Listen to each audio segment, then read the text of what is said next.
Mafia penyalahgunaan bahan bakar minyak subsidi berhasil dibongkar Polda Bali.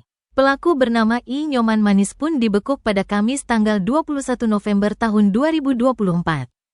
Pria asal Banjartenggang, Seraya itu memanfaatkan barcode dari para nelayan di Karangasem untuk membeli BBM subsidi jenis Pertalite untuk dijual kembali tanpa izin. Bahkan mafia itu memodifikasi tangki mobil pickup untuk memuluskan aksinya. Nyoman Manis menjalankan bisnis gelap tersebut di sebuah lahan kosong di Jalan Banteng Padangkerta, Karangasem. Omset yang diperoleh tersangka dari menyalahgunakan BBM bersubsidi ini sekitar 5 juta per bulan. Pengungkapan kasus ini bermula dari yang dilakukan di Treskrimsus.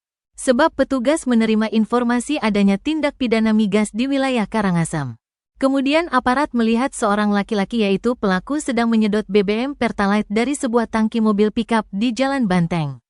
Di tempat itu juga ditemukan sejumlah barang bukti seperti jerigen berkapasitas 30 liter yang telah terisi dengan Pertalite. Selain itu beberapa botol kapasitas 1,5 liter yang telah berisi Pertalite dan puluhan botol plastik kapasitas 1,5 yang akan digunakan untuk menampung Pertalite. Nantinya pelaku akan menjual minyak ini kepada konsumen dengan harga Rp11.300 per liter.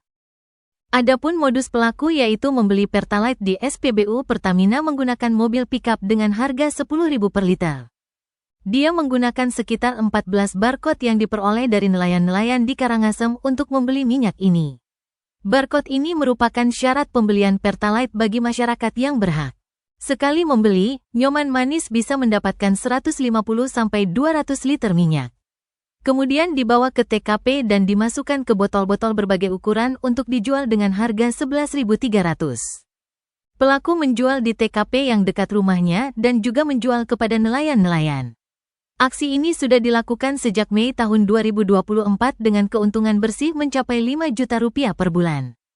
Kini di Treskrimsus Polda Bali masih mendalami terkait 14 barcode tersebut serta apakah ada atau tidak keterlibatan Pertamina dan SPBU dalam kasus ini.